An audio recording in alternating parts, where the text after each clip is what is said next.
Hey, yo, Backcourt family, what's up? It's your man, Big Esco. Want to thank y'all for taking some time out to listen to the Backcourt podcast. Make sure you subscribe on whatever platform you use to listen to the podcast. For episode 10, we got Coach Bryant Turner. He's the head coach at St. Mary's High School on the south side of St. Louis. He was born and raised on the north side of St. Louis, though, so we're going to get into his story. But like I said, keep subscribing, keep listening, keep sharing, keep playing. We see the love out there. We hope we making y'all proud, y'all. It's the Backcourt. Peace. Gonna sprinkle some of you fools with some of this GAME, man, some of this guy. Understand my system. Gonna sprinkle you fools with my sprinkler system. Understand this stuff. Probably like one of the earliest first practices they had. He was, I got the film. I was like, man, this dude is the truth. When we was up there, he played him when he was like in 6th, 7th grade. He came to the crib and was like, bro, I just played the best 6th, 7th grade I ever seen. I played an NBA player life. for sure. I was like, that's an NBA. I've never seen an NBA player before. They like, So you already know that this is an NBA player. So that's, all right, we can get started. Yo, episode 10, finally got to 10. It's a landmark episode, you know. We on the south side with it. We on the south side Catholic. With the Northside legend. PHL legend. Yeah. That's crazy. That's you know crazy. what I'm saying? Yeah. Coach Bryant Turner, head coach for the St. Mary's with the Dragons. Yeah, the Dragons. Yeah. Is St. Mary's a full name or St. Mary's? Yeah, St. Mary's. St. Back in the Mary's. day, it was Southside Catholic. Right. So we kind of keep that mystique around, you know, to kind of pay homage to, you know, past team and the past school. But yeah, it's St. Mary's Dragons, man. Yeah, man. Glad to be here, man. I'm turned up. I appreciate Beautiful it, campus man. here. It's good to have you on here, man. Yeah, you know, we done had a few episodes. We going finally getting back in St. Louis, getting the guys that we got to get, you know, tell that story or whatever. So we've been real focused on that. So we excited. I think, is he the first PHL player we had? Because your dad didn't even play in the PHL. Your dad right? played in the PHL. Oh, yeah, technically he did not. The PHL, So, yeah. how we know it, Yeah. you the first, there we go. So there First it is right there. There you go. Man, Well, we you can know, just that's hop right all. into it. Like, what was it like being at Beaumont playing for Bird and, you know? Well, I mean, even before we even get to the Beaumont, I mean, it's kind of like it's a backstory to that. Okay, Just based on, I mean, you know, Beaumont for me growing up was just kind of like, I mean, you know, you see a school at a young age and you just like, man, one day I wanna get there.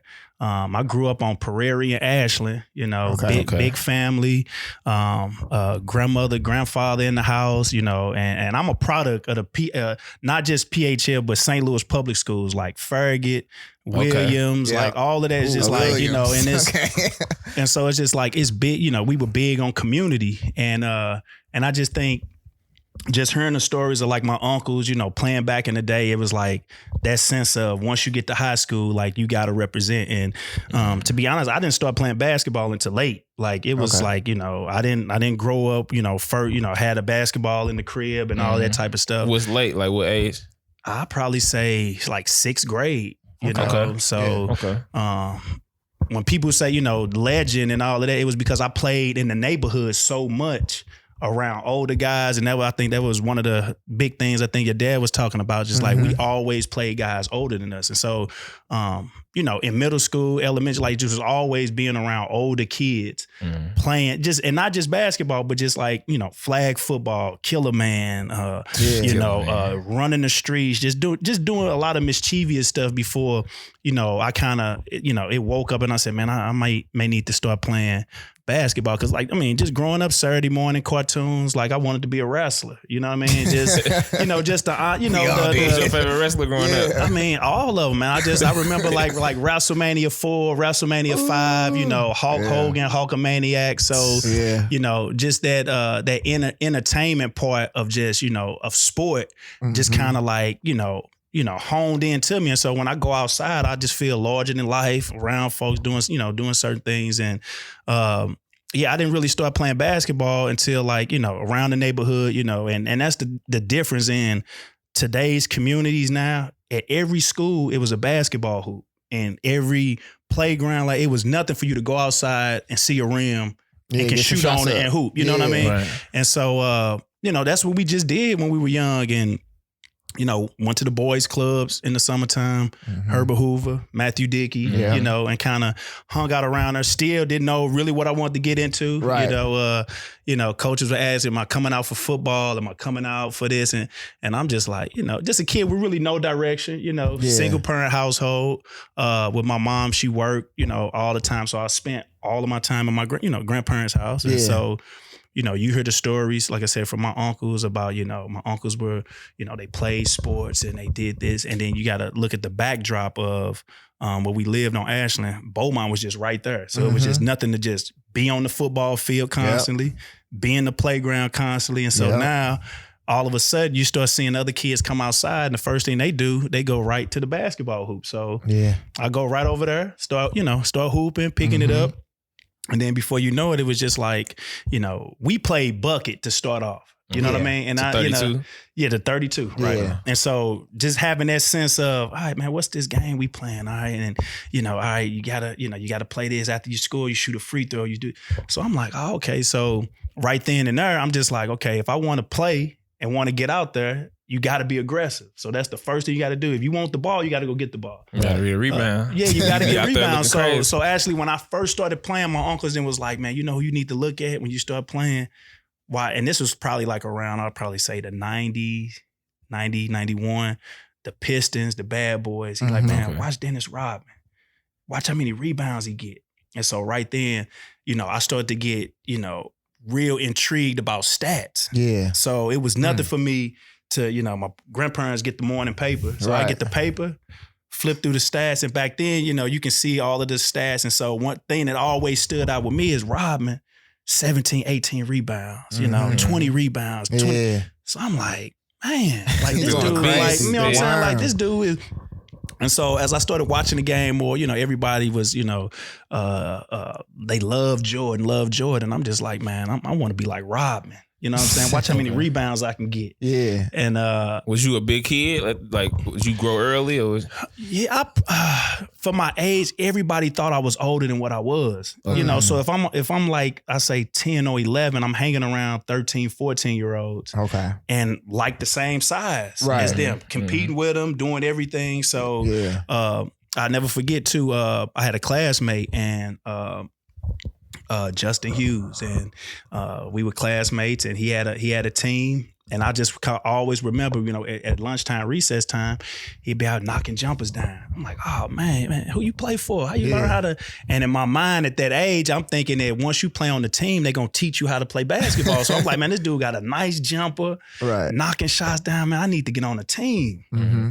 And his mom was actually coaching the team, his oldest brother helped coach, and she pulled me in. And that was another thing just about community. Mm-hmm. Before she had even invited me to come play on the team, she was always big on me.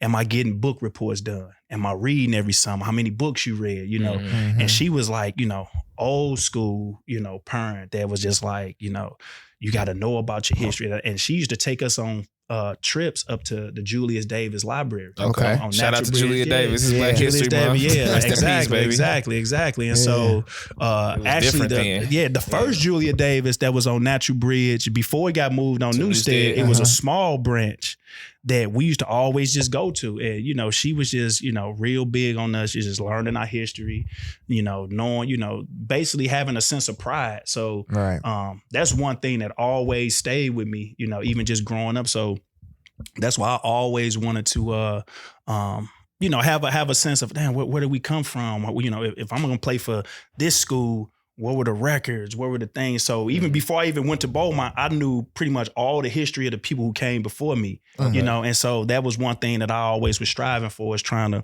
be in the conversations with. So even it's crazy when you guys say PHL legend, Northside legend, it's kind of like, man, all I was trying to do was, be, represent for the most part. So because you look back, because what's that? Earl Austin had the PHL book, or whatever, and you look back like.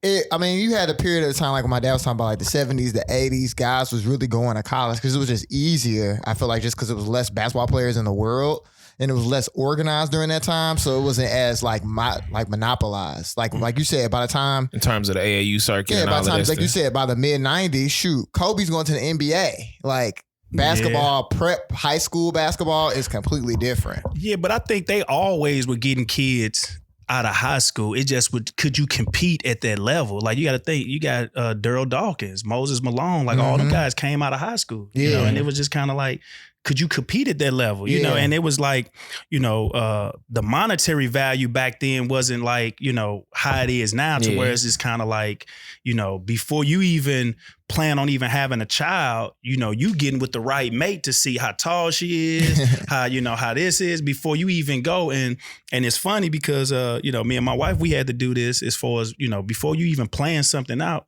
And I heard this a lot. You have parents, that it's a waiting list for schools, maybe 3 or 4 years to get into certain private schools to where you got to plan, you got to have everything organized 4 years from now before you even can get on that waiting list when you had a child. So think about the sports. You got to do the exact same thing now. And it's hyped up. Everybody has a team. Everybody has an outlet, you know, and guys that are coaching teams are making sure that, you know, their kid is going to be the showcase person on that team. And if we find somebody else with some talent, let's surround him with whoever this prized possession is and keep them together. So eventually they can grow up to, you know, so even back then we played everything. So we never really thought about, you know, how was it going to be, you know, most of the guys that I grew up played football, played baseball in the summertime, played basketball when it was, you know, when it was time. And it didn't really start getting serious for me.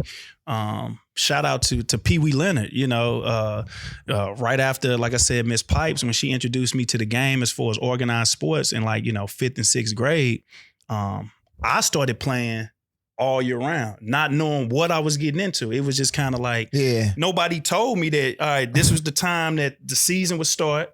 This is the time that the season would end.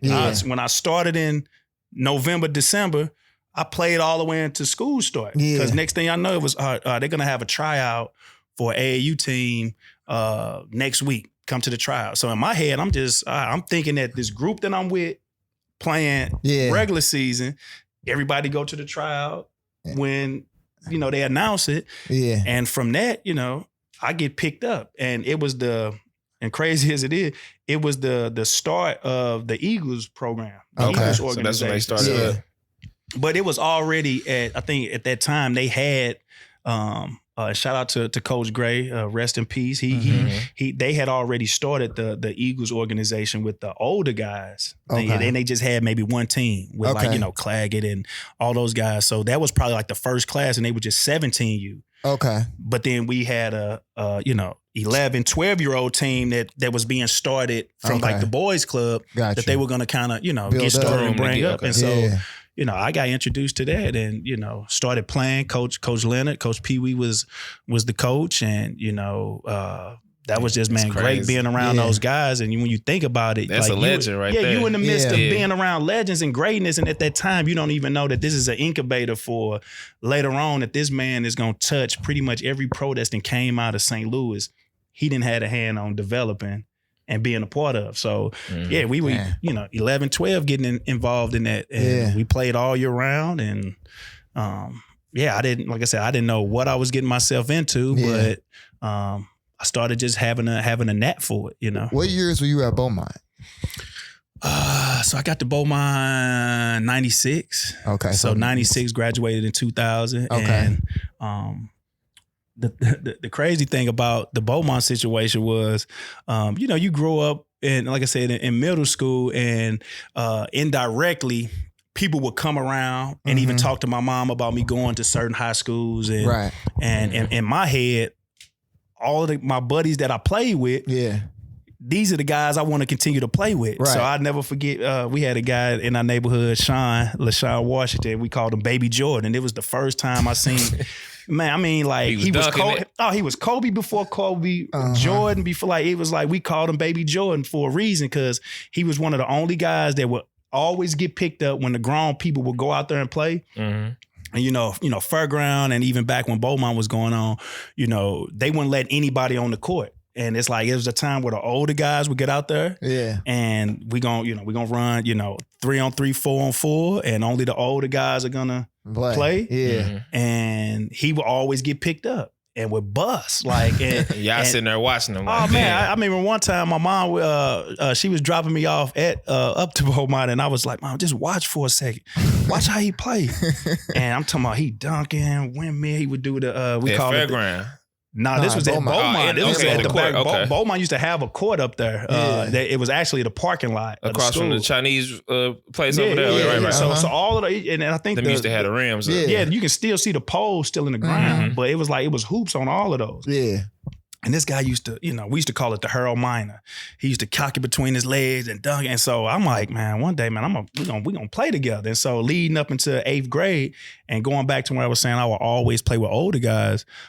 Everybody thought I was in high school during that time, and that was one of the things where, we would go out to the skate rink, to the Palace, to Saints and stuff like that. And I'm trying to get in the party room and be around, so every the mystique around these guys that I was hanging with was like, I was one of them, an older guy. And so I was, I entered high school in 96, but when I got there, everybody thought I had been there 2 or 3 years. And they were like, man, they cheating. They got this old guy. And 6-year senior. Yeah. So St. Louis is known for cheating too. So exactly. So 96 was the year I got there. And man, during that time, Beaumont had just came back. The guys were at, they renovated Beaumont.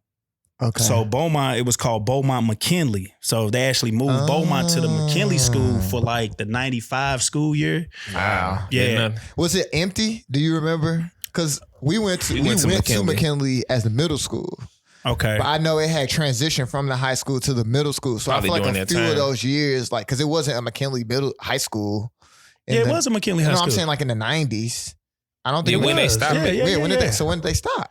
Do you We know? got to go back and look at it. But yeah, Because I was at McKinley had a McKinley. lot of the legends. Like if you look at that PHL book. No, where McKinley, Joe no, had a lot. That's what I'm saying. Because I went to. And they shut it down for a period, like you said, So probably maybe make it's it the in the middle. 2000s. Because I went to McKinley. I was at McKinley in 02. And it was middle school. And it had been middle school for a few years. Yeah, I'm talking, this probably had to be like 93, 94, 95. Okay. And then I'll never forget the 95, I think it was the 95 school year, they opened Beaumont back up. Okay. And so, we would see movies like Lean on Me and think that, Beaumont was like East Side, and just a madhouse. And so that was one of the things that, my mom had reservations on me going there because it was just kind of like. They was hearing it was getting rough in there. Oh, man, what was it like going to Beaumont back then? Well, you got to think during the 90s, like this is the height of the Crips and Blood era. Like this is something in St. Louis that was like an epidemic where it's like, you had to be associated with, some form of faction of some type of gang, right? Just to have, just so you won't get terrorized, and that stuff is real. You know what I mean? People though, it's something about St. Louis. Like if you could hoop, people will leave. You gonna get a pass. Yeah, alone. I don't know what it is about it, but like, and the thing about it was, it's crazy because like during my middle school years, and even before I got to Beaumont, I would go around to other neighborhoods in St. Louis and just, the hustlers and guys like that would just pick me up. Hey, we finna go get BT. We finna go get this and we finna go and play against other guys on the west side, on the north side. And it was just one of them things where, the hustlers was going, man, you win this game, you're going to get you a pair of shoes. You're going to get you a pair of this. So that's kind of like, how the mystique came about even with me. Cause I was, was hooping and killing and doing all of this stuff for, trying to get a pair of shoes from the hustlers and stuff in the neighborhood. And before your mama gonna be bad, she hear this. She knew about pretty much all this. Cause, like I said, I had a big family and, you got, this St. Louis and, I got family in the streets. And so it was just kind of like, everybody knew that, man, he can hoop, he can do this, that. And that, the crazy thing is that, I'm educated and I went off to school, but I mean, I came from the mud. We you know still what from I'm the saying? north side. Yeah, and like that's people get that kind of confused. It's like you're still from the north. It's still you are who you are. Yeah, and that's pretty much how I've been able to kind of relate to even when I transitioned into coaching was just like being able to relate to kids and telling them like man, I didn't if it's 12 guys on the team, I done probably been in every situation that every kid on the team has been in, from playing the whole game, not playing, to, having, just all type of issues, so that's that in a nutshell. But yeah, it's Beaumont was crazy during that time. yeah, like I said, Crips and Bloods, you know, fights breaking out, guys jumping out of windows to get away from folks. It was madness, you know. But yeah, it's just, you know, if you played sports and you were involved in things, you know, you had a way of kind of getting the pass. Yeah.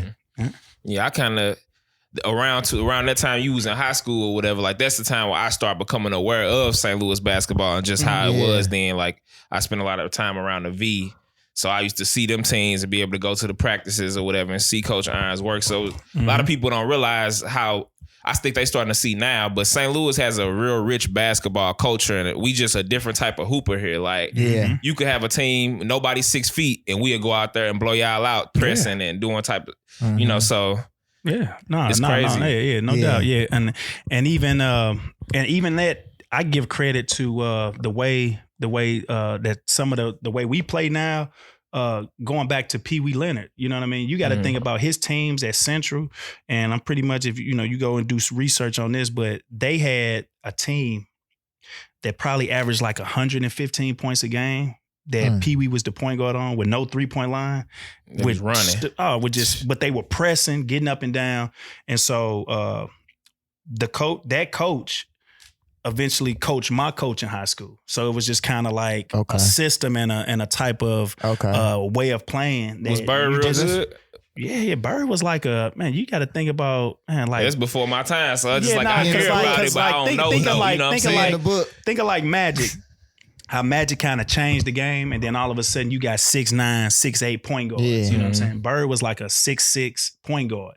You know what I'm saying? Pushing the ball up the court, and he was on one of those good Central teams. You know what I mean? And so he ended up going, I think, to Ole Miss, going to the SEC, playing. You know, and they eventually finished up back here at UMSU. But yeah, he was just always just telling us about, you know, one of his things was just, you know, we gonna go out and we gonna press from the beginning, and either we gonna lose by 40 or we gonna win by 40. You know what I'm saying? But it ain't finna be no letting up when you get out here. So Beaumont had a lot of good teams that a lot of people like not hip to. I feel like they got kind of put under the radar a little bit because like during that time, that's like you people talk about the V, but they don't talk about how many athletes that came out of Beaumont. But you know what I'm saying? Because during that time, like I guess I was under the Beaumont feeder system playing with Northside during that time, which is funny because I only played with that team. Friend at school, Sheldon, ended up being me and Sheldon. We had like a worker at our job. He was like, "Y'all always out here playing.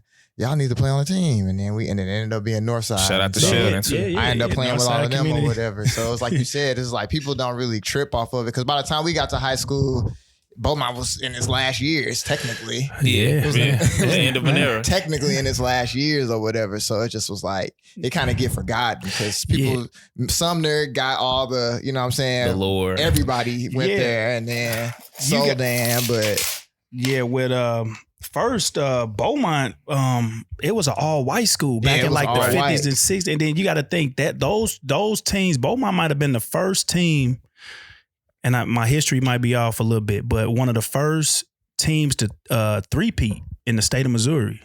So that's something that was like, you know, the history was there. But then, you know, as you know, how things change around. And all that stuff. It kind of got, we seen the riots at Fairground and all that stuff like that. Yeah. That stuff real. And so when I got there, it was Bird's first year. And it was just him trying to, you know, establish and have a culture of, you know, we finna be a basketball school. We finna, you know, put a good product out there. And we gonna try to build from guys in this neighborhood, in this community. And we gonna, you know, see what we can do. And starting my freshman year was like, you know, the start of us actually like getting it together. And we went on a nice run. And I'll never forget, we went and played Collinsville, and it was just one of those games where, you know, you don't actually go over there in that conference, that Southwestern Conference, and just win games. You know what I mean? Like those teams over there is like, you know, and so we take a PHL team, a Beaumont team, go over there and we win at Collinsville. And that kind of put a stamp on us as a program, like, man, they might be for real, you know what I mean? And, you know, so, and that was my freshman year, you know, and I started out on varsity my freshman year, and we had a pretty balanced team. I think I averaged maybe like 12 points a game, 11 points a game, but we all had our role. We all, contributed, and we ended up losing in the district championship, eventually to Vashon. And Vashon would always be, it was always us and Vashon, us and Vashon, us and Vashon. And that kind of stayed with me, pretty much my whole career. So after that, you went to Mineral area, right? Yeah. Okay. Yeah. So how was that process like? Like you said, you was kind of just doing it on your own. How was it like, getting like recruited? Well, I mean, I started getting recruited in and it's the crazy thing that, I was an All-American in the 10th grade, and so the recruitment started coming around that time. So going back to what we was just saying with the Eagles and playing all year round, it was just like one of those things where, we were playing in front of, college coaches ever since like 9th grade, 10th grade. So I would always get, and kids, that's listening, like the letters, you know what I'm saying? That was one thing that we always would, how many letters you getting? How many letters you getting? So by 10th, 11th grade, having trash bags full of, letters of coaches writing. And pre-internet. That stuff was real because, you got to think during that time too, we saw Hoop Dreams. And so it was something that, you kind of inspired to kind of go through. Live out. Go through your life looking and seeing that the stories of like Arthur Agee and William Gates, the things that they were doing. And it's just kind of like, damn, I'm right there. I don't think it's been no better was in that movie, wasn't he? I think so. Clegg. I think he was in that movie. Somebody from here is in Hoop Dreams when they went to when they go to the JUCO. Yeah. Oh, you think Coach Brown, Michael Brown. Okay. Michael Brown. Yeah, he was teammates with Arthur Agee. Okay. And they got a quick cameo of him in the dorms. In the dorm. When they go to the junior that's college. That's the best basketball movie probably. Arguably, no, I mean actually, and this crazy because I show all my kids this is that that movie should go in the Basketball Hall of Fame. Like you got to just think about as far as the impact that it's had, and even if you think about like it never won, I don't think it won like an Oscar or Academy Award or something like that, but it has stood the test of time to where. We still talking about it right now. It probably hasn't because how real it is. Like you really get to see like a real black experience. Like, but here's the thing too, though. It kicked off reality TV. Like that's right after Hoop Dreams, The Real World came out. Mm-hmm. So now you got Hoop Dreams, now you got The Real World, and now it's kind of like.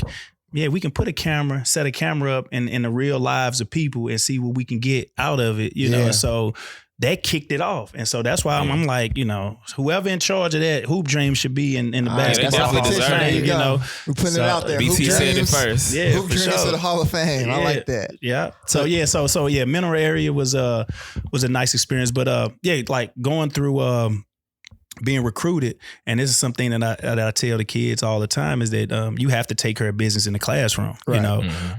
With success, you can kind of get sidetracked, and I think that was one of the things that kind of I would say it didn't really hinder me, but it was just one of the things where I'm not a second generation athlete to where somebody can kind of lay out the roadmap and say this is how you do things. I'm learning everything firsthand. So I took school serious, but not to the degree where that I should have been taking it serious when it came to my books. And so I ended up I actually got invited to the Nike All-American camp my junior year, and then that's when things started like, man, I got to kind of buckle down and start taking this stuff serious because, like I said, freshman, sophomore year, I'm just kind of living life. I'm just worried about getting my driver's license and ready to hit the parties and stuff like that. So like by my junior year, it was just like, man, you got to start taking this stuff serious. Beyond high school. Yeah. And a so, real thing. Yeah.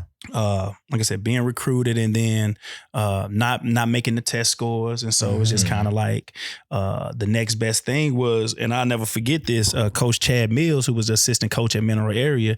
And it goes back to Hoop Dreams. My whole year, my whole life watching this movie. Yeah. And we played down at the KMOX shootout, which is like at the time was one of the big national shootouts around the country. And right after the game, he came up to me and was just like, we want to offer you and, have you come down. And I'm like, man, Mineral area, this, that.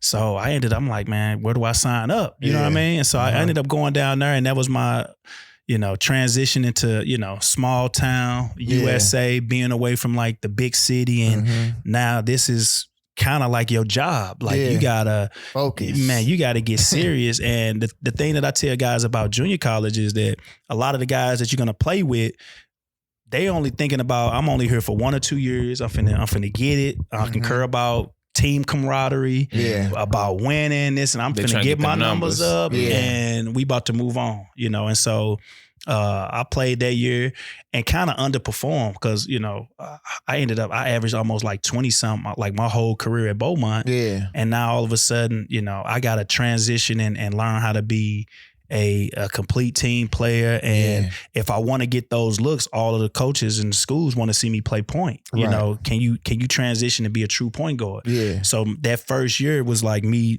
actually concentrating and studying and learning how to be a point. Yeah. And so numbers wise, I didn't, you know, I felt like I underperformed. But it was just, you know, all in the grand scheme of things is just learning how to get better. And so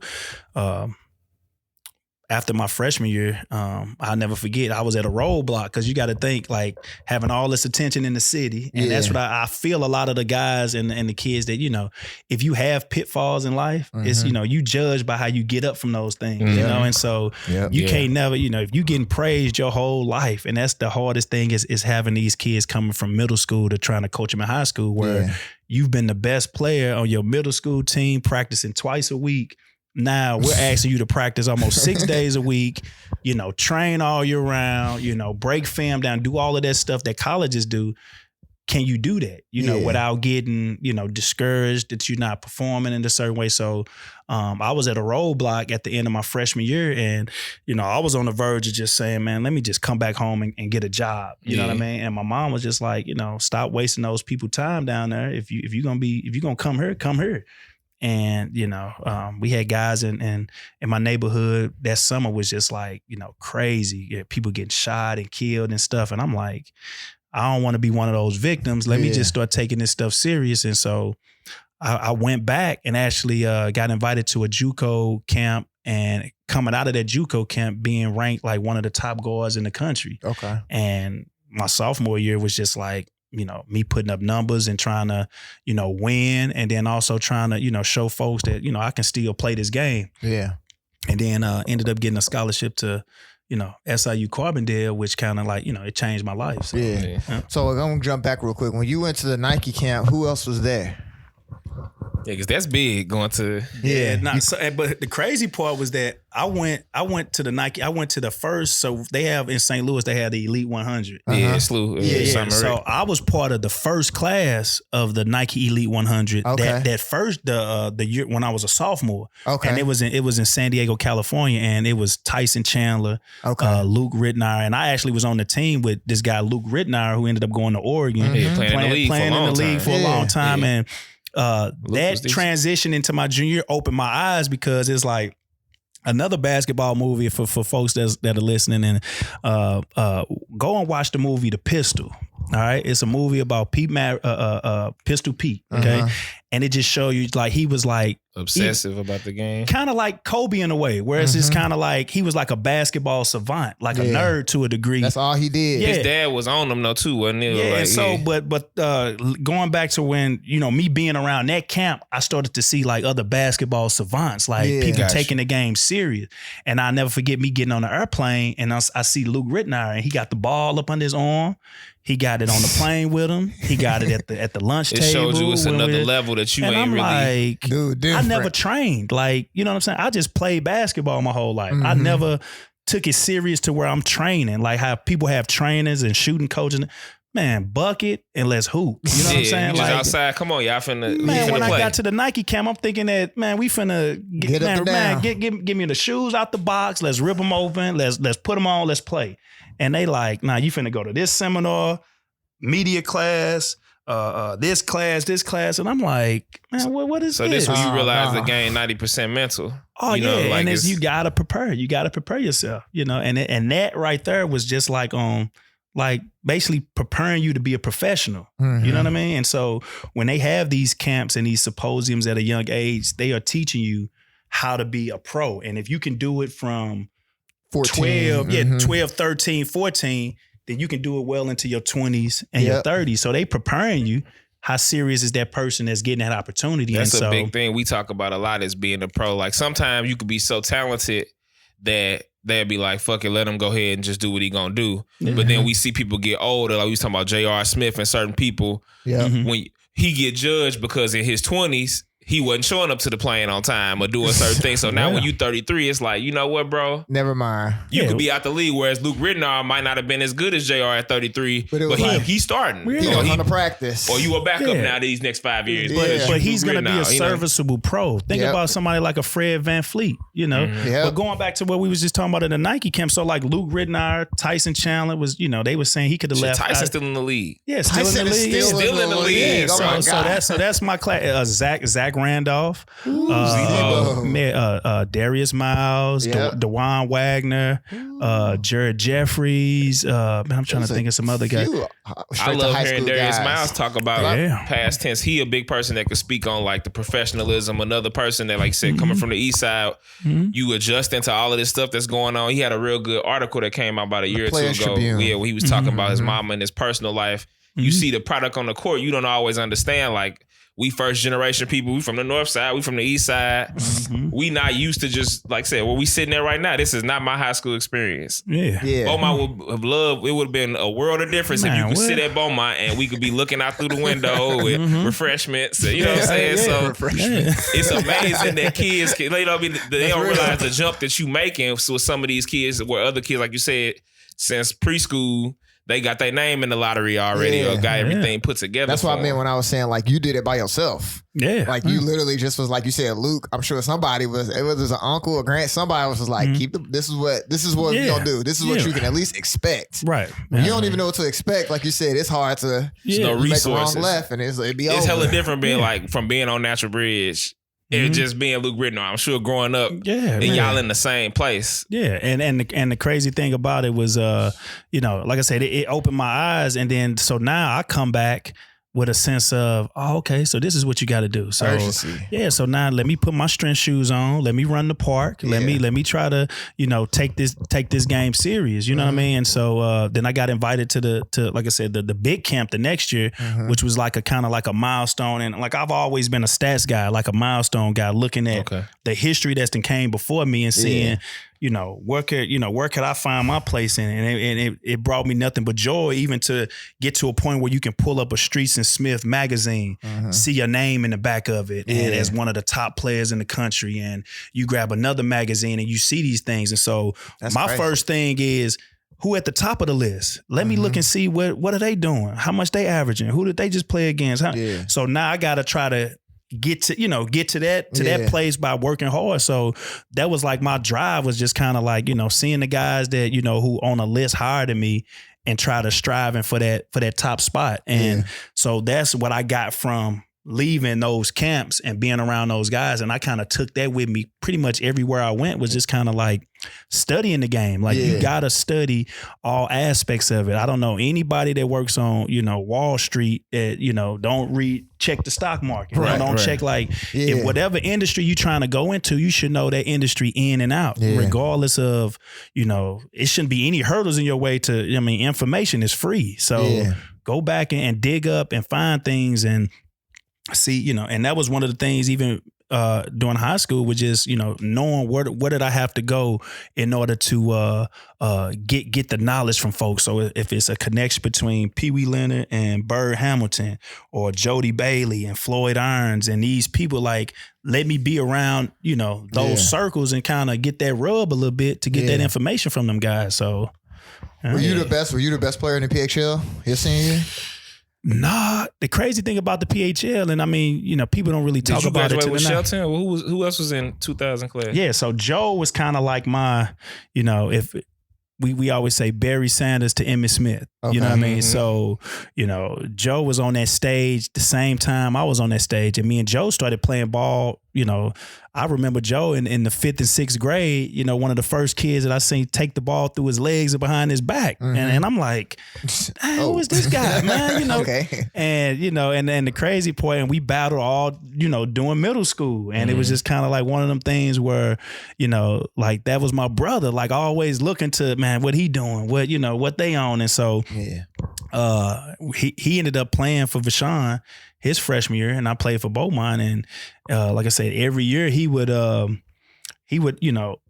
of upstage me because they were always going to the Final Four. Mm-hmm. So on that level to where he could average 10 points a game or 12 points a game, but he's doing it on that big stage. Yeah. So it's like he's always going to be that guy, kind of that's, people are going to say, oh man, he the top guy at the spot. And so all of those camps that I went to, he was right there with me. So it was like we experiencing the same things together and to have, somebody that can kind of, man, we doing this and we doing that. So, we always wanted to play together, but I was never going to, get to the point where I wanted to go to Vashon or go join a team just to based off, like the super team type stuff. Nah, we gonna compete and I'm gonna try to beat you. You know what I mean? So Shelton was probably like the best player in the PHL like our senior year, because he was on a mission. Like you got to think he finished 4th, finished 3rd, finished 2nd, and his senior year he was trying to win the state. So how good was Jimmy as a sophomore? Jimmy was.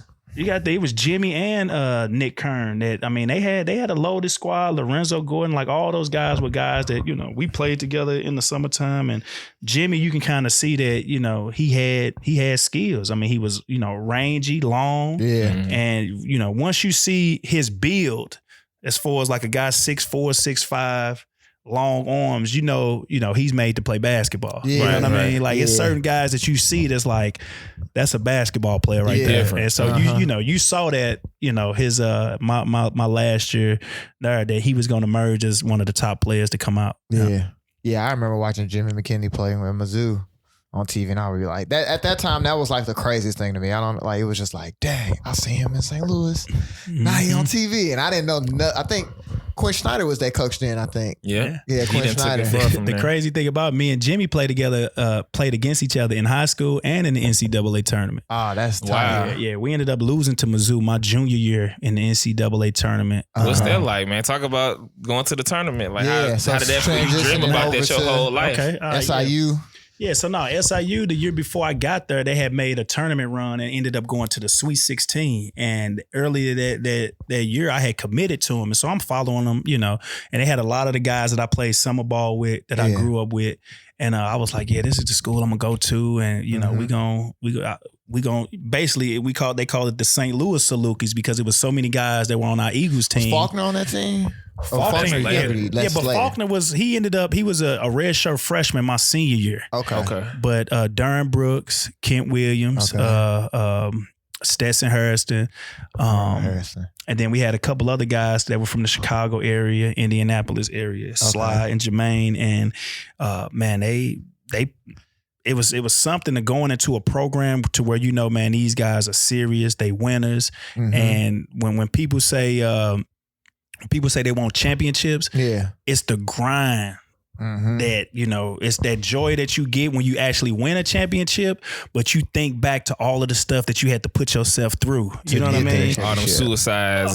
But not just, man. When I got there, it was the first individual workouts we had. And I think that's Division I. And like I told you, I was a guy that never did any type of training. Mine was just raw talent and so I'll never forget Coach Lowry. Coach Lowry, man, we did the first workout and I'll never forget, man, me throwing up right next to the side of to the hoop and just telling him like, man, I don't think I can do this, man. This is just too much. This is just too much, man. And so that alarm clock in the morning going off and weights at 6 and all of that, just dreading to hear that alarm clock going off, like, cause you still a kid at the same time, like you grown, but you're still in between, like your brain ain't fully developed. So but it's just knowing that you got a responsibility and you got to take care of your responsibilities. This is your job. So, so being around that group of guys and then Coach Weber and Coach Painter and Coach Lowry, like you in the midst of like great coaches that you don't even know at the time, but it was so many coaches. Coach Painter that's now at. So get this. So my junior year, we had, you got to think the year before Coach Weber had just went on a run at SIU and they went to the Sweet 16. So you see it's vogue every year. Whoever the hottest coach is, you're gonna entertain some type of offers. The next year. So coming back that my junior year, it was like he had a lot of expectations that were put on his plate to having another good team. So most of those guys came back, and so we were striving to get another conference championship, NCAA berth, trying to make another run in the tournament. And so I'm on this team now. So now these guys are like, if you ain't trying to run hard or do this, just get up out of here. Like, listen, we ain't finna wait on nobody because we on a mission. Yeah. So it's like one of them things where it's like, shit, I got to get myself in order. So now I'm competing with, guards. I mean, we had guys that were like, I'm watching what they lift, trying to, basically you just raising your game to a whole nother level because you don't want to be the guy that's going to bring everybody down. Right. You know what I mean? Yeah. And, real. Yeah, so I get there and I play probably like 20 minutes a game my first year as a junior.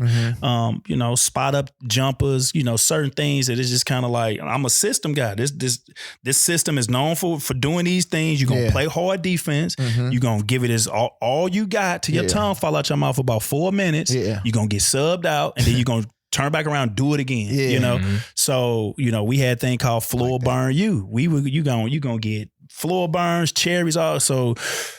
Every game my junior year at home was a sellout, and we had one of the NCAA records at the time with the longest win streak. Okay. So it was you went coming in our house and winning, and so that stretch kind of kicked it off. So we had Coach Weber, Coach Painter, Bruce Coach Weber. Okay. I'm just being clear for everybody. So Bruce Weber, who is now at K-State, right? Coach Lowry, who's now at K-State, Matt Painter, who's now at Purdue. On that staff, we also had Paul Luss, who had a run at Missouri State. Jack Owens, who's at Iowa University, another Division I school. Rodney Watson, who was at Southern Indiana. Division II.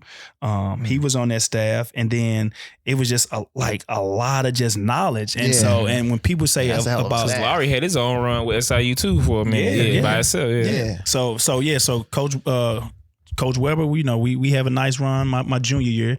So he ended up taking a job at Illinois the very next year, and they ended up going to the national championship game. A couple years later. Man. So one of the most famous runs, really. Yeah. So it was that very next year. So so we finished, we win our conference.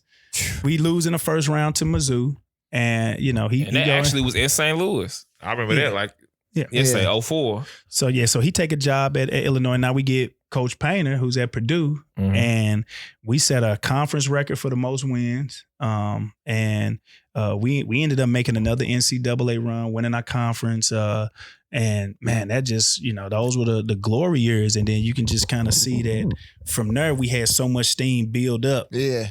To just make a run. And so when people say it's we had glory years, I think Coach Mullins right now is getting it back. I think they've had sellouts at the arena for the last couple games, and it's getting back to what I remember when I played there. So I mean, it was sellout after sellout, and you playing in front of 12, 15,000 people a night. You hit a shot and you can't hear nothing. Man, ping, ping, ping. Feeling and then you can't hear nothing, and it's just loud in there. So those were great times. So I feel like defense in front of a live crowd or a big crowd is easier. You slap your adrenaline on 10. Adrenaline's going crazy. Man. And you're taking all the charges.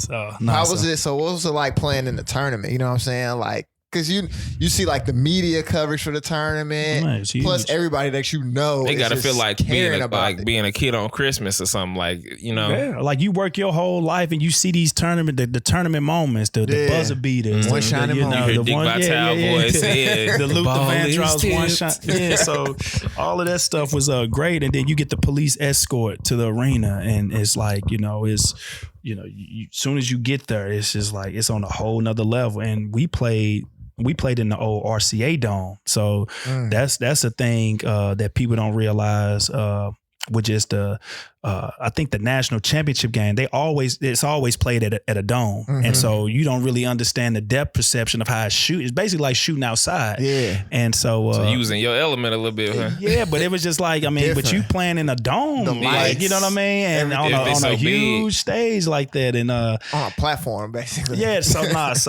and it's like an actual stage, like you on Broadway, and it's just like one of them things. And yeah, we ended up losing by 1 on like a charge. It was something crazy. But To Mizzou? yeah, to Mizzou, we ended up losing by 1 That's on a crazy. charge. Yeah, and they had Ricky Paul then, and this is the Quinn Snyder's Yeah. asterisk year where he was, allegedly that all those guys were getting paid or whatever the case Probably with that gift. Knowing the so, history yeah. of NCAA. Yeah, so and then the next year we ended up playing. Shout out to Ricky. We played Alabama the next year, and they had a couple studs on the team. But it was just the action of playing against an SEC school that has a rich history of bringing out fans and stuff. And we actually played that game in Seattle, where the Supersonics played. So Okay. Seattle was yeah. a wonderful place. Bro. I like Seattle. That arena Good was just vibes. great. It was not a bad seat in that arena. And it was just kind of stacked up to where you can kind of see everything. And that's Seattle needs another NBA team too. So Yeah. They talking about expanding, but I don't know. It seemed like that's dead. It seems like it's dead because the only sucky teams now is Sacramento. It's like, where do you take a team from? They just built a new arena. They talking about they want Las Vegas, but St. Louis need I a don't team, know. man. We got a dome.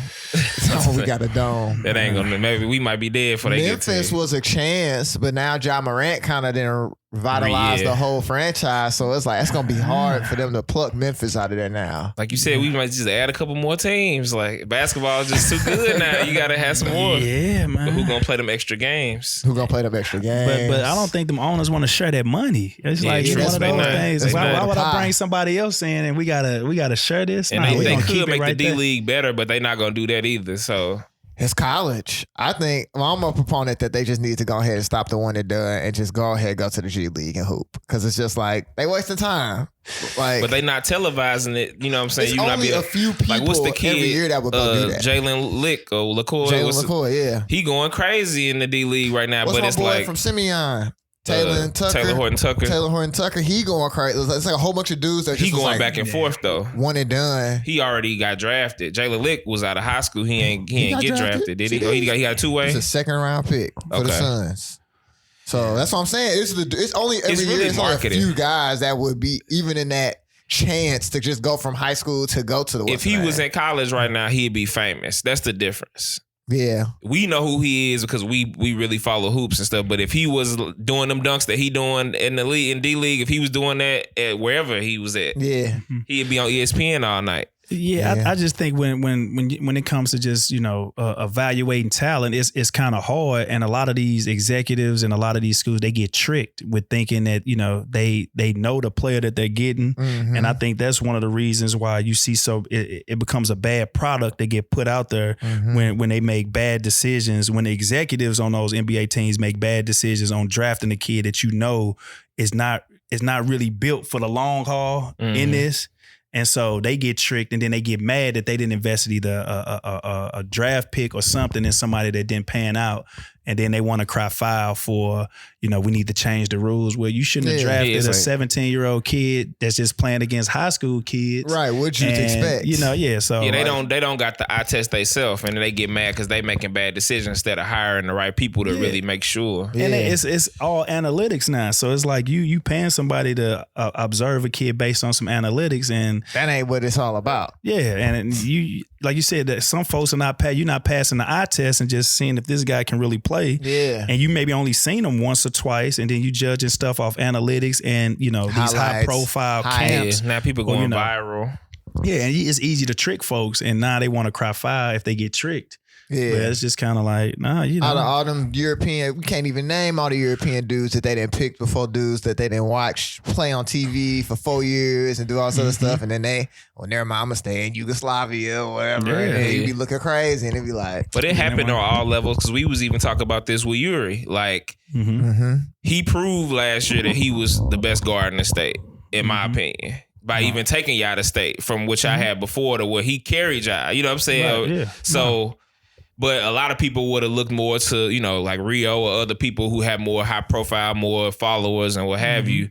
But it looked like long term, potentially the better point guard is Yuri. So like it happens on all levels, in my opinion. Like people go with the hype.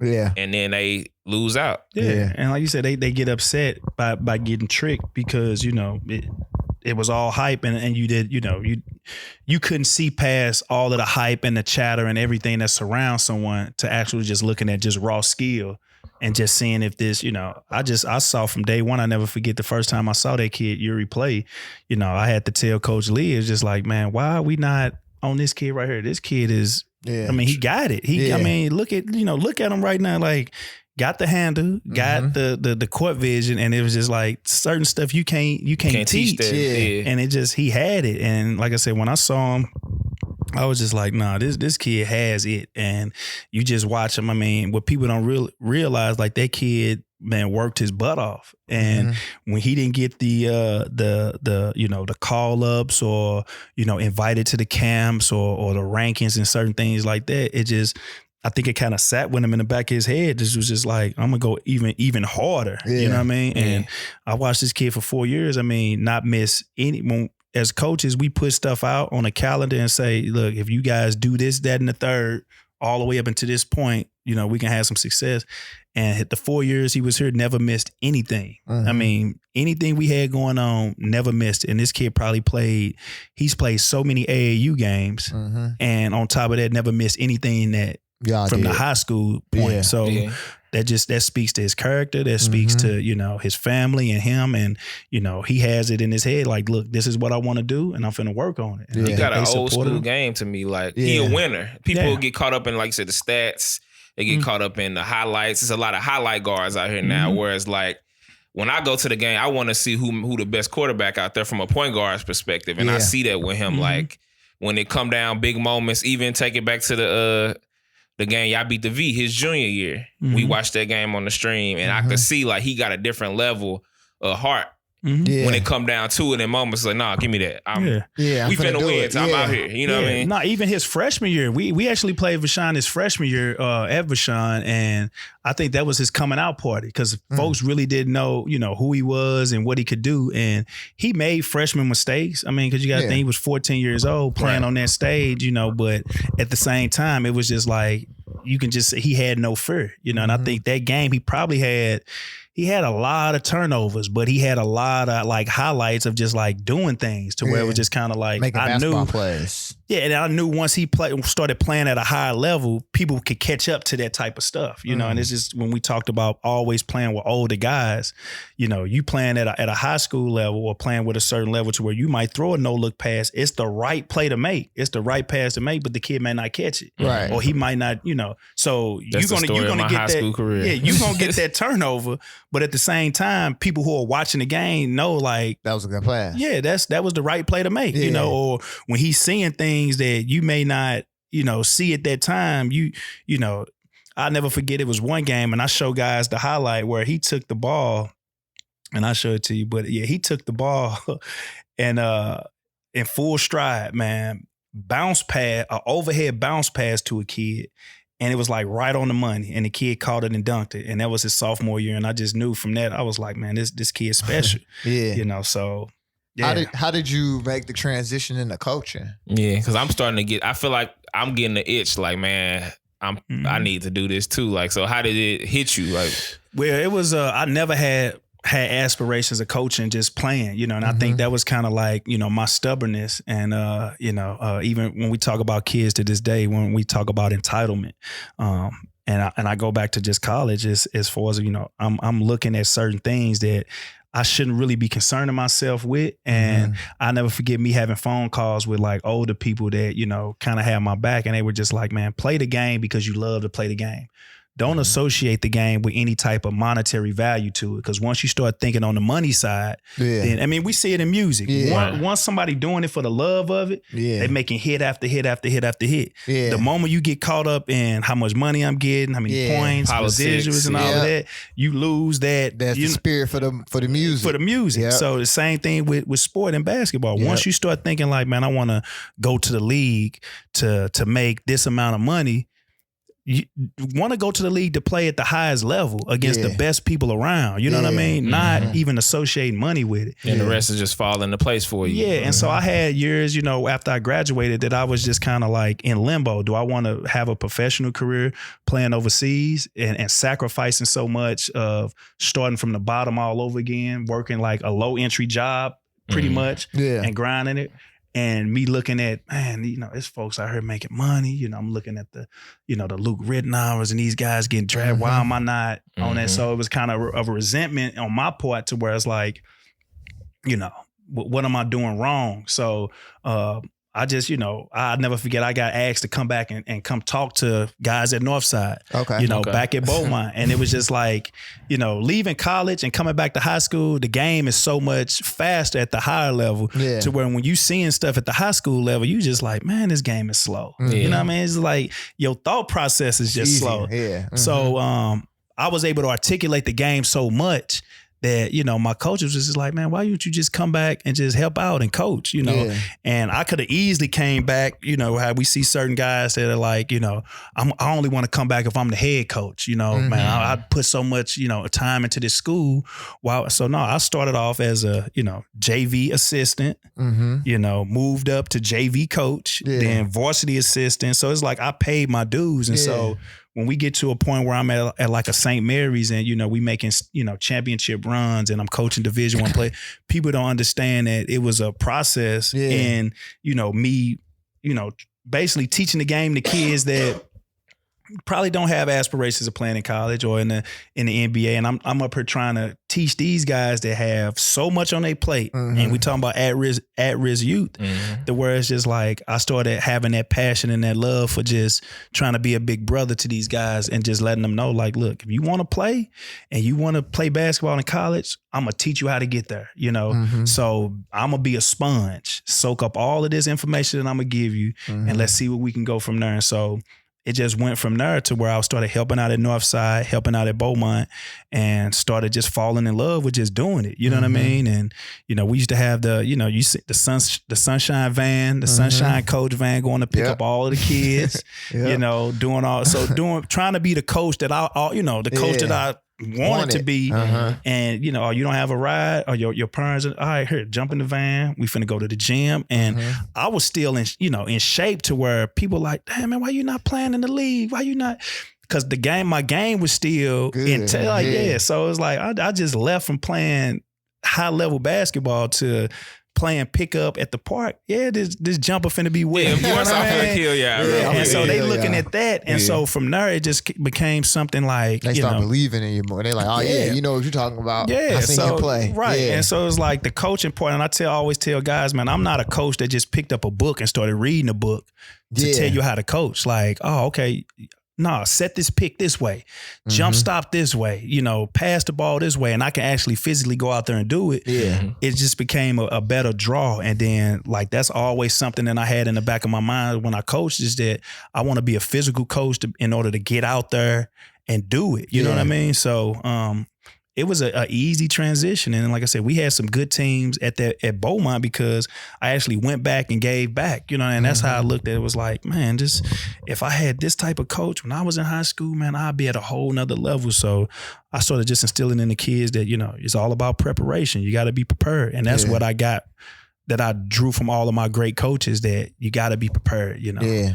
No, it seemed like all your players respond to you well. They all like you. You can tell when players don't like their coach or like they don't have relationships or talk about them afterwards or whatever. Because I was obviously you coached Gateway, so Tyler and Jason. So I just knew them just because I just know them or whatever. And they all speak highly of you and stuff like that or whatever. And even seeing what you start doing up here at St. Mary's or whatever, because you even got Yahuza and he where's he? Man, Yahuza at Texas Southern, man, and he just had a week where he was. This is the second time he was player of the SWAC player of the week, and That kid just had a motor He done grew a down lot in there. the last few years. When I first seen him, he wasn't SWAC player of the week. You know what I'm saying? So he done really developed. Nah, he worked hard. Yeah, that's the thing. Even when I made the transition over here, it was just like, you know, people see that, all right, St. Mary's is, you know, like I said, we competing for state championship runs. But even when we first got here, it was just kind of like a transition process where it was like, this is not the vogue school to go to with talent, and just hats off to somebody like a Yuri who can just say, no, I'm not going to the high profile school. I'm finna come over here and make my name in this and play. Yeah, and Yahuza was the same way, and Tony Burks was the same way. These guys that kind of laid the foundation for where we are now. Yeah, like those guys came with just with the mindset of, nah, folks gonna know my name when I leave here. And so as a coach, that's what I'm trying to do, is make sure that their legacy kind of lives on. You know what I mean? And so that's how I always wanted, you know, my coaches to do, you know, as far as like have the guys that come after you have something to strive for. Cause we talk about legacy a lot. That is just kind of like, what is your legacy going to be when you leave here? You know, are people going to still be talking about you when, you know, are they going to say you're a Northside legend? Or they going to say you know what I mean? Have somebody say like great things about you in a good light when you leave, you know. And that's one thing that we teach the guys is, you know, don't burn bridges. You know, when somebody had that when they think about you, he was a workhorse. And that's, you know, when I think of Yahuza, he was just a workhorse. I think he owns so many records in the weight room of just like, you know, maxing out. And, you know, and the kid his senior year played 3 sports, you know, played volleyball, basketball, played football. Like, he wanted his legacy to be known when he left her. And you know, I felt I had a part in that, and kind of teaching them guys about legacy. It's just like, what is your legacy going to be? Like, just don't be a one trick pony. Like, have folks know that you laid a foundation here, you know?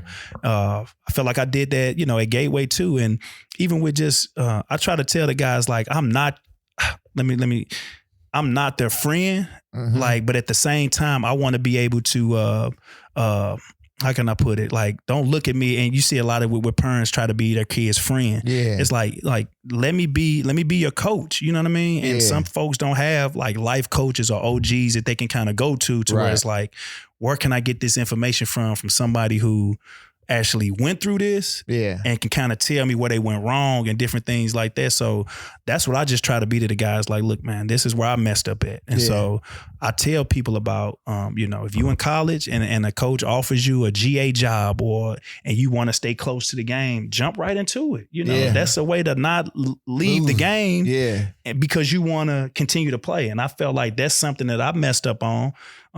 Getting offered one of those jobs and not actually taking it at the time because I felt like I wanted to keep playing. Yeah. But now it was organically and naturally came back around to me to have an impact in coaching, you know, on my terms and my way. You know what I mean? I think that was the thing. Like you talk about, you wanting to get back into it.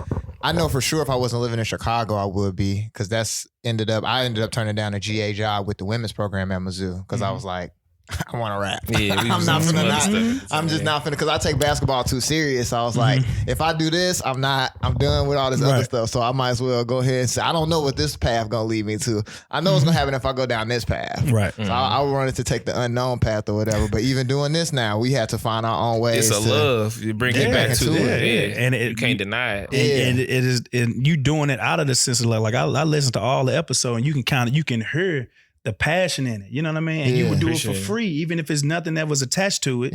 You gonna do it because you have the joy in doing it, you know, capturing these stories from legends and stuff. And I think it's a great job that y'all appreciate doing. Appreciate it. Same on your end, man. Yeah, we got to get your top 5s. We need your top 5 hoopers. We need your top 5 MCs, like we do with everybody. All right. So you can pick what you want to do first. All right. So top 5 hoopers. Yeah.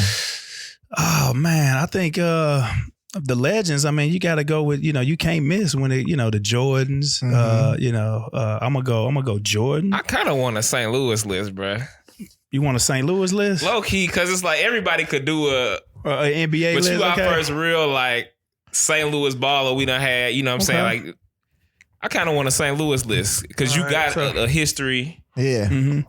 Man, so, and I'm gonna be just totally honest when it just come to guys that, you know, that I've actually, you know, seen and witnessed kind of just put up numbers. I'm gonna say Larry Hughes first. I mean, he was the GOAT, man, as far as when I look and, you know, being at those games, packed games and seeing this dude destroy teams, you know. One and done.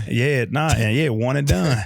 And I'm gonna go, I don't know if his name came up, I'm gonna go Chris Curdwell too. You know, shout out to Chris. Shout out to Chris. Yeah, Chris Duke was one of them guys. I love Grant Hill growing up, and one of the times to see that he can step in that mold, being one of the Dukies, that 3-man wing that can defend almost 4 positions out there. And watching Chris play in high school was just like, man, going to those games and packed gyms and seeing this guy perform. It's right after I'm watching him play, I'm going right to the playground. Like, man, Chris Curdwell. Oh, with this, I'm locking up D. So I'm gonna say Chris. I'm gonna say Chris Curdwell. Let me see. It's tough. A lot of ballers from here, man. Yeah. So I got Larry. I got Chris. Man, I don't know if you guys, man. I'm gonna go with. I got another one. I'm gonna go with Gary Buchanan. Did that name ring a bell? Where you play at? Man, Gary Buchanan played at Valley Park. Man, I feel like I seen I somebody couldn't get to Valley Park right now. If I feel like drove somebody I think Earl Austin might have tweeted about him recently because somebody at Valley Park just like broke a record. But they ain't breaking this man record. This man was a shooter, man. This guy used to average quadruple doubles in high school. Wow. Yeah, this is my homeboy, man, and he one of the guys that I used to look up to, man, so much, man. And he ended up going to Villanova and ended up breaking. I think he has like the NCAA free throw record. Dang. So man, For dude, percentage, percentage, made, streak, like he had made so many in say a the row. name Like again. Gary Buchanan. Man, Gary Buchanan. He man, might be my little cousin or something. Man, do your Googles on Gary. I think All Gary right. coaching at Whitfield right now. So shout out to Gary. So I'm gonna go Larry. I'm gonna go Gary. Okay, I didn't know Lou was out. Patu ain't there no more. No, he's an assistant over there. Yeah, so he's helping out over there. Let me see. So I got Larry. I got Gary. Chris. I got Chris. Man, let me see. Strong list so far. Man, let me see. Who else? Yeah, I wanted to make it tough on you because I know you could get your NBA. Yeah, man. I got so many legends, man, of the guys I used to look up to. Guys that stood out, man. Let me see. Shoot, let's go Jahadi White on there, man. Okay. Jahadi was a big guy in the middle, man. Shout out to Jahadi. I went to his camps. Jahadi was a beast. So Jahadi would probably be my big man in the middle. So we got two Ritter on there. Yeah, and that's crazy, man. Two Ritter guys, man. So I got 2 Ritter guys. I got Larry, I got Gary, and I got one more. Gotta put somebody from the city on there, man. Yeah, I'm gonna go Joe Sheldon, man. I got so much respect for that guy, man. That's my How boy many right championships there. he get at the V? He only got one. Got one? Okay. Yeah, he got one, but it kind of so Jimmy got 3. Yeah, Jimmy, Polk, all them guys. I think made it maybe like a 3-peat out of them, but Joe kicked it off. You know, Joe kind of kicked it off with them kind of being back in that spot. And Polk got 2 and then got the last one senior year. I don't think he got because he got hurt his junior year. Yeah, he did.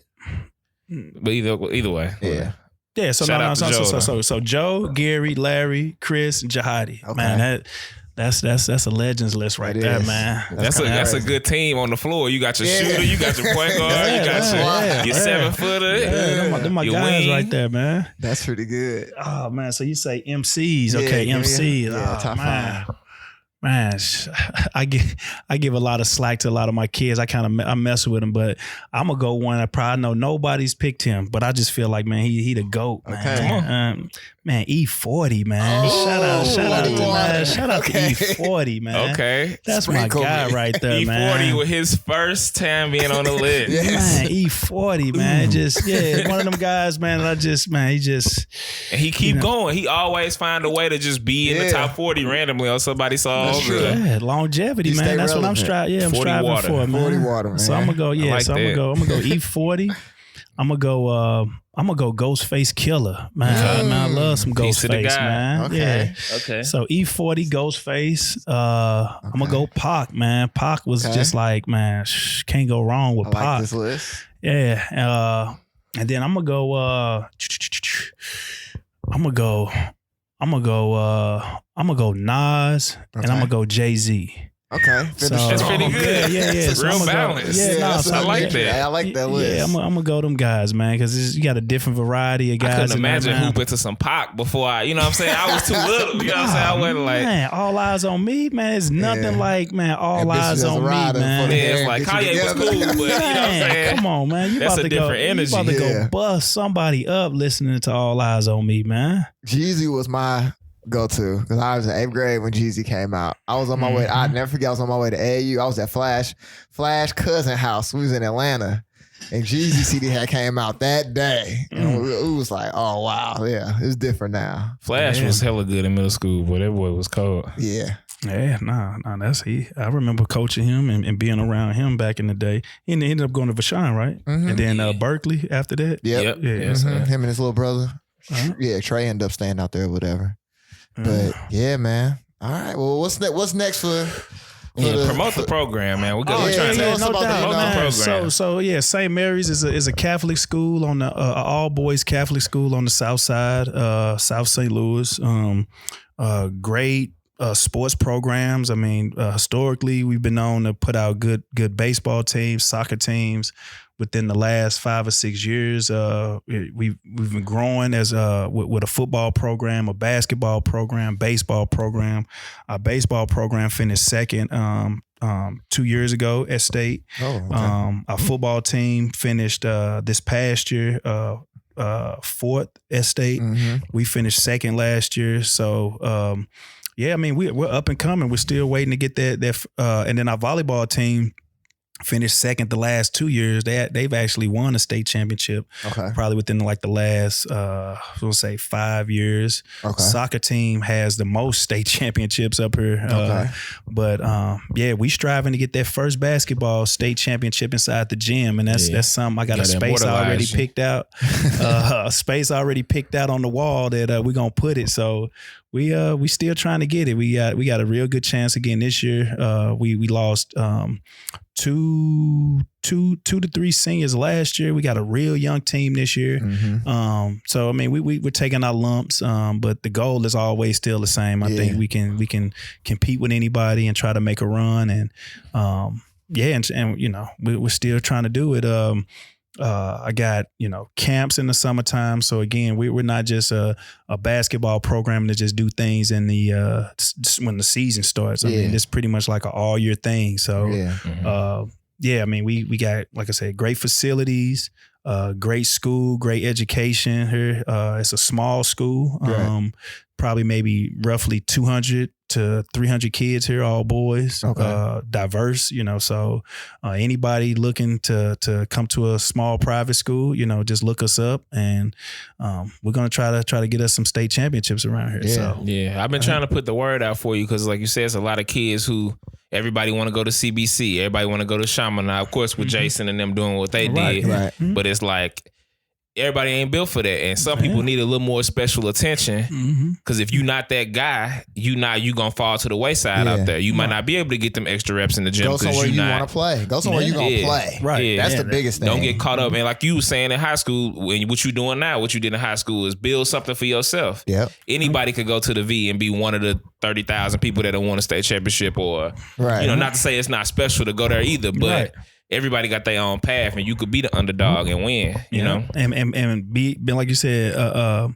be the first to do something. I mean, it's just kind of like I said, we still striving to be the first basketball team to get a state championship here. So we trying to get guys that want to come in and want to strive to do that too. And then, don't be afraid to be great. That's what I tell the guys, man, is you want to be great, don't be afraid to do it. So we got coaches that's going to push you while you're here. Teachers are going to push you. The community is going to push you to hold you to a high standard, you know, and so that's y'all alumni base here is lit. There's a lot of powerful people that done came out of this school for sure. Yeah, no doubt. So I know what I want to ask you before we get out of here. Last summer you went viral What? On Ball is Life. Oh yeah. How was that?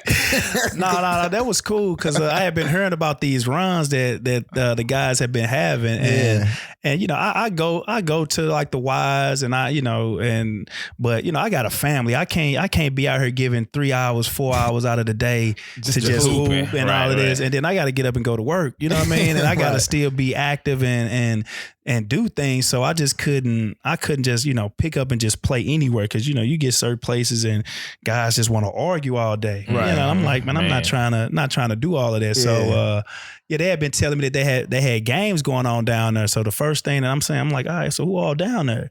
So they give me a list of some guys that's down there, and I'm like, oh, okay. So let me call up some of my old guys because they wanted us to have like a little rivalry between Beaumont and Vashon and some old school guys like in their 30s to come down and hoop. So I said, man, let me just go down there and just see what it's about. So, man, went down there, man, started seeing a bunch of the old guys that, like I said, grew up playing with. Some of them guys still in shape, hooping. Yeah. And man, I was running. I was in shape. But the crazy thing about that though, that people saw me giving buckets and doing all of that stuff. But 2 days later, I ended up rupturing my Achilles. It's crazy. But the crazy thing was that people saw that, and then all of a sudden they saw me in the cast, and they like, oh man, they done went down there and hurt my man BT, man. And I was like, I had to tell folks, nah, I ain't heard it that day. I heard it a couple days later because, you know, I just, you know, I was still feeling good about giving out buckets. I said, man, let me keep going. And next thing I know, and that thing snapped. And do I was you know like, what, like why it happened, or it's just a freak accident, or what they say? I mean, shit, just getting old. The miles like, on it. just getting, I mean, not saying that it's bound to happen, but it's just like they tell you, it's normal for guys my age that play on the weekends, that play, like that's an injury. You got to think, ACL and Achilles, that's like the injury that basketball or active guys get, you know? And I didn't take the proper time to stretch. It was like one of them things. I was playing in the league, and as soon as you walk in the door, I need about at least 10 to 15 minutes to jump some ropes, to stretch. Get a sweat going. Man, you been hearing that since you was little. Yeah, and then as soon as I walk in the gym, you know, they got the clock rolling, and it's just like one of them things was like, come on, man, B, man, hurry up, man, we about to get ready to go. And so I go out there and I started playing, and I went through like the first half hooping, just doing much, and man, went up for a jump shot, came down, and man, it sounded like a sledgehammer hit the floor, and it was like boom. And I looked back, and there's a guy sitting right behind me. He was like, "Shit, nah, that ain't me, that's you." And I went to go step, and I couldn't step up off of it. And I knew exactly what it was, and so I had my son there, and I was like, "Come on, man, we got to go." But the crazy thing about it is that I've reached this OG status. So the first thing that the youngsters say, "Come on, OG, man, come on, just tie that shit up, man. Come on, get on back out here." I'm like, man, this shit is ripped from my leg, man. I'm done, man. I'm finna cry. Man, what are y'all talking about, man? I am done, man. So they saw me limping out, and it was just like, so yeah, I drove myself to the hospital and had the surgery a couple of days. So it's a year process. I'm not getting back to the point where I can kind of, I can't push off of it, so I can't run or jump. So it's it's a process. But hey, man, you gotta get back. 40 you gotta join the yoga boys, man. Oh yeah, yoga's good, man. I gotta do that though. So now, high yoga. Hey, get a bike too, because I gotta start doing that. We start doing yoga. We get on YouTube. Find us a person every day. And then that really made a difference. I wasn't playing for like a year. That kind of got me back in basketball shape. It got me back playing. For real. Yeah, like flexibility. For real. Like, oh yeah, you need even that. for your team. Like, y'all need to go to some high yoga classes a few times. It make a man out of you. You want to break some people? Go to high yoga. Yeah, we've actually done that a couple times. The first time you went to the like. Yeah. You get 100 and you went, was it downward dog? Yeah, somebody in there you crying. need that in your life. Now, we actually done that a couple times. So it's like, it's about that flexibility, especially when you playing this sport. You know? So, yeah. All right. Well, yeah, man. Yeah, appreciate you. It's the Backcourt, BT, episode 10. We'll holler at y'all. Peace.